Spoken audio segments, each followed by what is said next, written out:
Chapter 12. Rizzo and Rovol entered the laboratory, pondering what to do. Should they dismantle the fourth-order projector and tackle a bigger job? The lens had arrived on schedule, so they could start right away. But Rovol had other plans. "We'll need this mechanism again," he said. "We'll require at least one more lens of this dense material, and other scientists may need one or two as well. Plus, the new projector will be too large for this room." As Rovol spoke, he sat down at his control desk and ran his fingers over the keys. The laboratory wall vanished, and hundreds of beams of force began to work raw materials. To Rizzo's amazement, a keyboard and panel installation appeared in the portal. It was like nothing he had ever seen before, resembling a combination of a typewriter, pipe organ, and radio console. Rizzo exclaimed, "Whew! That looks like the combined mince-pie nightmares of a whole flock of linotype operators, pipe organists, and hard-boiled radio hams. But now that you've got it, what are you going to do with it?" Rovol replied, "There's no control system in Norlamin that's adequate for the task we face. The problem of projecting rays of the fifth order has only been of academic interest until now. We need to construct a new control system that will have a wide range of applications and perform any operation we require of it." Rizzo was skeptical. "It looks like it could do almost anything, but if that rumble seat is for me, count me out. I followed you for about 15 seconds, then lost you completely. I'm sunk without a trace." "That's true, and I overlooked it," Rovol said, pausing for a moment before getting up and walking to his control desk. "We need to dismantle the machine and rebuild it immediately." "But that's too much work," protested Rizzo. "Isn't it almost done?" "It's hardly started. 200,000 bands of force need to be linked to it, each in its proper place, and it's necessary for you to understand every detail of this projector," Rovol replied. "Why? I'm not smart enough to understand something like that," Rizzo admitted. "You have enough brain capacity, it's just undeveloped. There are two reasons why you need to be familiar with this mechanism. First, a similar control will be installed in your new spaceship, which will allow for perfect handling. Second, neither I nor any other man of Norlamin could direct a ray that would take away the life of any fellow man," Rovol explained. As Rovol spoke, he reversed his rays, and the parts of the new control were disassembled and piled neatly around the room. Never thought of that. It's right, too," Rizzo mused. "How are you going to get it into my thick skull with an educator?" "Exactly," Rovol said, sending a beam of force towards the educational mechanism. Dials and electrodes were adjusted, connections were established, and the beams and pencils of force began to reconstruct the central controlling device. This time, Rizzo was an active participant in the work, understanding the exact reason and function of each part. As the work progressed, Rizzo's brain was flooded with knowledge. The tasks that were routine for the ancient scientist were now being transferred to Rizzo's mind. After an hour or so, enough connections had been made that automatic forces could finish the job. Rovol and Rizzo left the laboratory and went into the living room, accompanied by the educator on its beam of force. Rovol complimented Rizzo's brain, saying it was performing better than expected given its size. Rovol suggested transferring all of his knowledge to Rizzo, which he agreed to. Drasnik, the first of psychology, was called in to assist. Rizzo was concerned that the transfer would change his personality, but Drasnik reassured him that he was only using a small portion of his brain's capacity. All three donned headsets, and Rizzo's brain became a receptive medium for the transfer of knowledge. The transfer continued for hours until it was complete.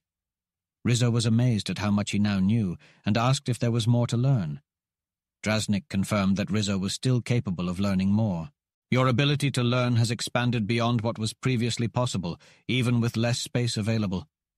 To our surprise, Rovol and I shared all the knowledge that could be useful to you, and even some of my own. Yet you can theoretically add to it more than 9 times your current knowledge." The psychologist left, and Rovol and Rizzo returned to the lab where the forces were still at work. They couldn't speed up the connection process, so they had to wait until the next labor period before starting the projector's construction. Once they began, it progressed quickly. Rizzo found it natural to activate certain forces to perform specific operations, and it didn't seem strange that a flick of his finger could send a force hundreds of miles away to retrieve materials. The same force could then bring those materials back and disappear as if it never existed. With these tools, they finished the projector in a few hours, a task that would have taken years on Earth. The projector was 250 feet tall, made of purple metal thousands of times stronger than tartan. 10 supporting forces held the neutronium lens in place at the top, and other forces held lenses and prisms throughout the structure. The double controlling system was at the bottom, with a visiplate for each operator. Rizzo suggested they test the projector by taking it to the area of experiment. Rovol had to set the fourth-order projector to retrieve more neutronium first.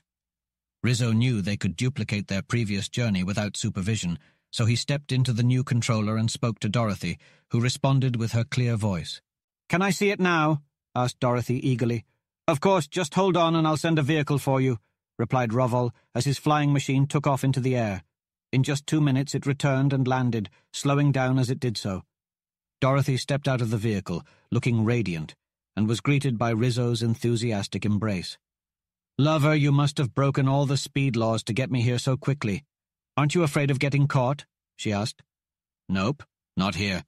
Besides, I didn't want to keep Rovol waiting. We're all ready to go. Hop in with me. I'll take the left-hand controls," said Rizzo. Rovol entered the tube and took his place, waving his hand. Rizzo's hands moved quickly over the controls, and the entire structure lifted into the air, carried by immense force rods towards the area of experiment. There was no doubt as to their destination, as they approached a gigantic telescopic mounting with an enormous hollow tube of metallic latticework. Rizzo guided the projector lengthwise into the hollow receptacle and anchored it in the exact optical axis. Flashing beams of force welded the two tubes together immovably with angles and lattices of the same purple metal. The terminals of the variable speed motors were attached to the controllers, and everything was ready for the first trial. "What special instructions do we need to run it, if any?" asked Rizzo of the first of mechanism, who had lifted himself up into the projector. "Very little. This motor governs the hour motion, that one the right ascension. The potentiometers regulate the degree of Vernier action. Any ratio is possible, from direct drive up to more than 100 million complete revolutions of that graduated dial to give you 1 second of arc," replied the first of mechanism. "Great, thanks a lot. Where to now, Rovol?" asked Rizzo.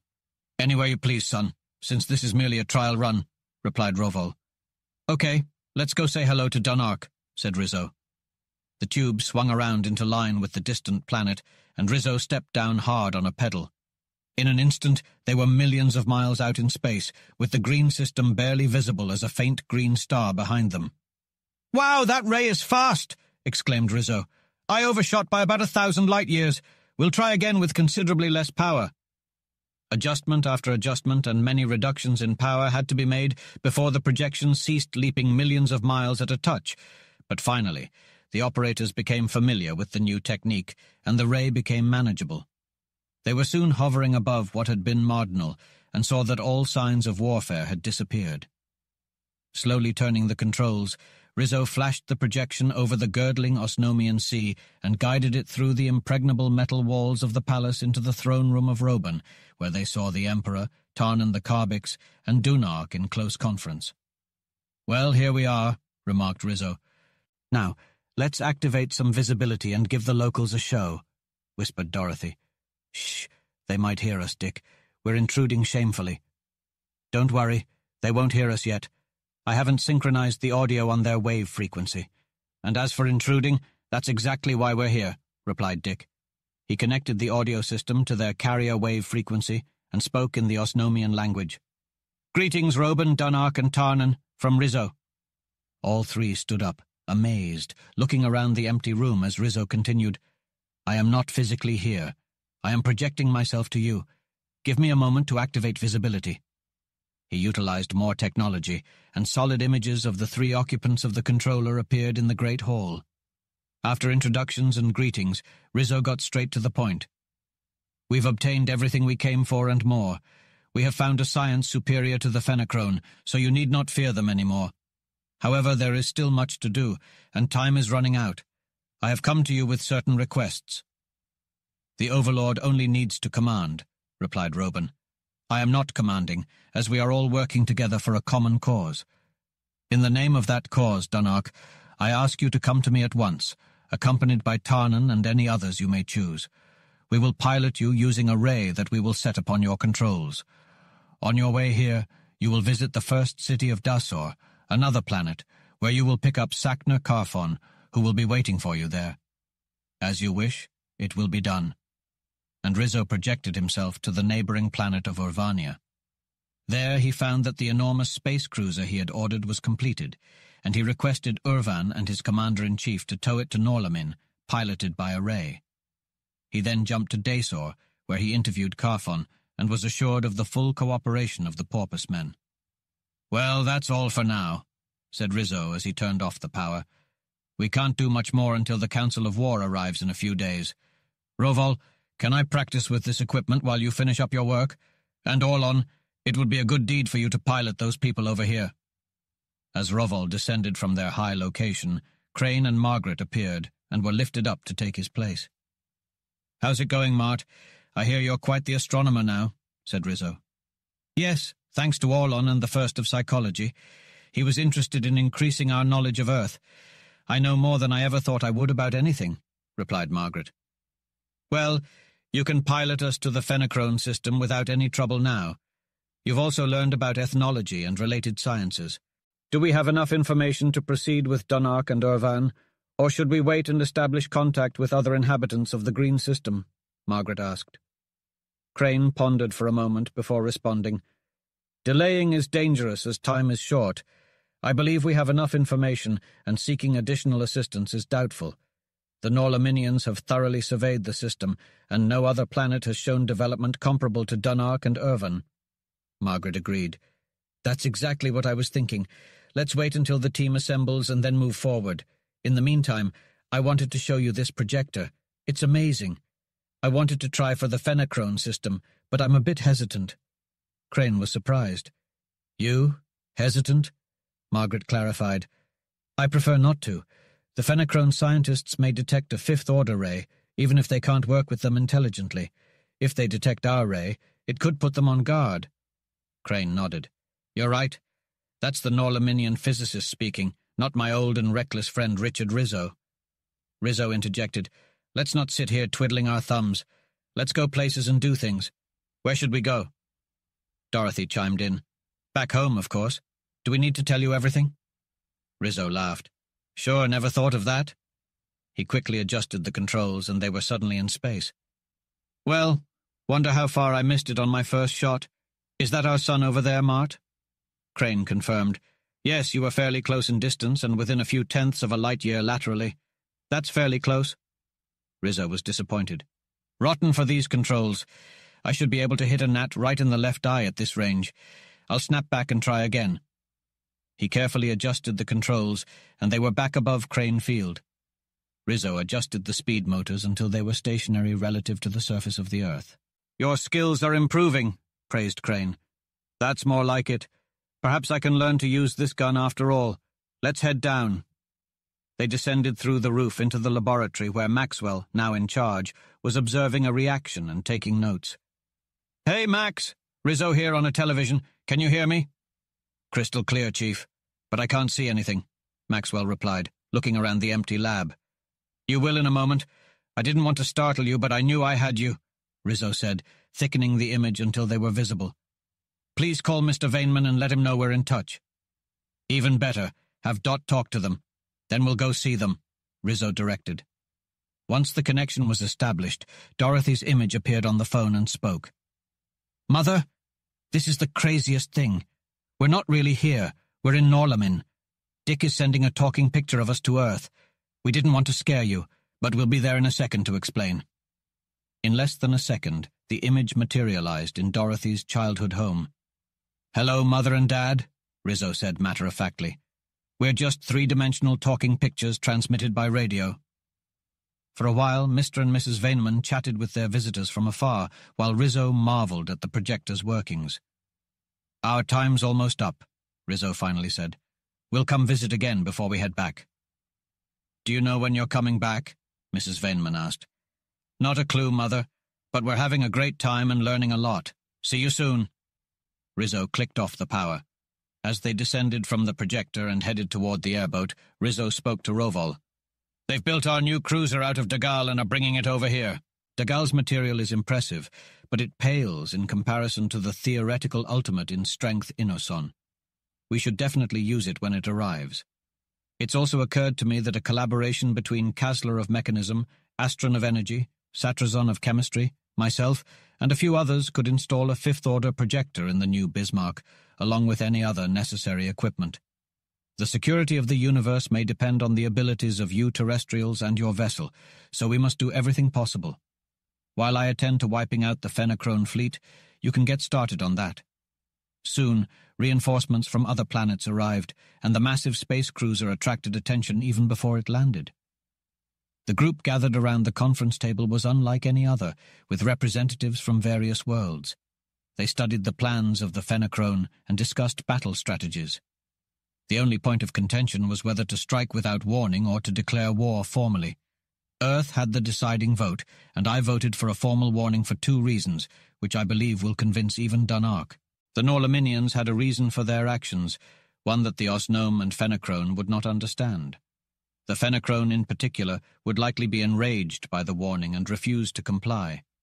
The Norlaminians had located only a few of their exploring warships, so declaring war would result in torpedoes being sent out to all of their ships.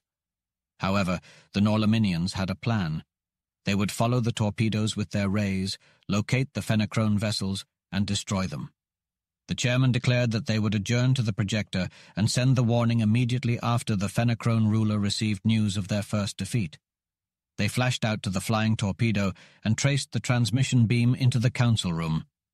Rizzo remarked that the room seemed familiar, having studied the brain of a Fenachrone captain. Carfon was to give the speech, and everyone else was to remain quiet. As the operator attached the spools of tape to a magnetic sender, the Norlaminians waited anxiously. The deep voice of the Fenachrone ruler demanded that the message be put on in the council chamber. Rizzo traced the transmission beam with a narrow detector beam and listened in as Carfon gave the speech. The audio waves were heterodyned both ways in the circuit, and everyone remained quiet. The result of the warning was unknown, but the Norlaminians had done what they could to prevent further conflict. Once the audio transmission is complete, I will terminate it and signal that we are no longer broadcasting. Do you understand? Carfon spoke up. I have a concern about how we should deliver the warning. If it appears to come out of thin air and directly addresses those we wish to warn, it could reveal our methods to the enemy. Rizzo replied, That is a valid point. We can avoid that by broadcasting the warning. They have a comprehensive system of speakers, and even if someone has a private band speaker, they still have a general wave speaker for important announcements. I will broadcast the warning on that wave, so it appears as if it is coming from a distance. You can tailor your message accordingly. Dunark spoke up. If I may ask a question, how are we able to see everything that is happening there? Walls, planets, and even suns do not obstruct our vision, thanks to the fifth-order carrier wave. However, I am confused about how we can see anything there. I thought I understood rays, but clearly I do not. The light rays must be released or deheterodyned close to the object we are viewing, with no opaque material in between.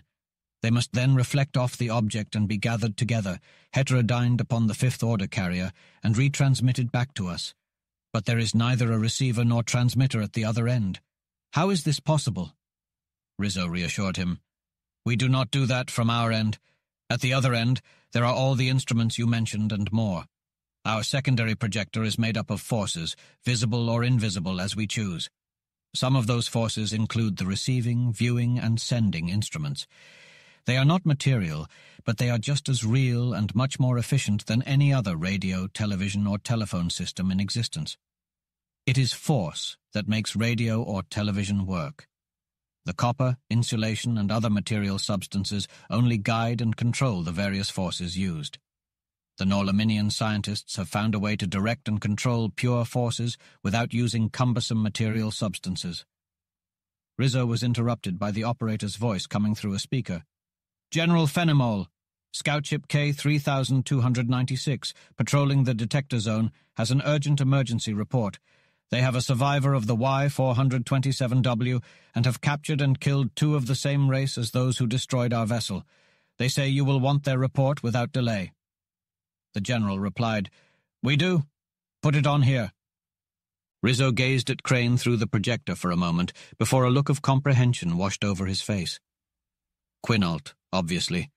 I bet no other Earthling is this far from home. I can't help but feel pity for the unfortunate soul. He was once a remarkable man, but now he's gone astray. However, we would have had to eliminate him ourselves before we were finished with him, so it's probably for the best that they captured him. Pay attention, everyone, and observe closely. We need to capture all of this.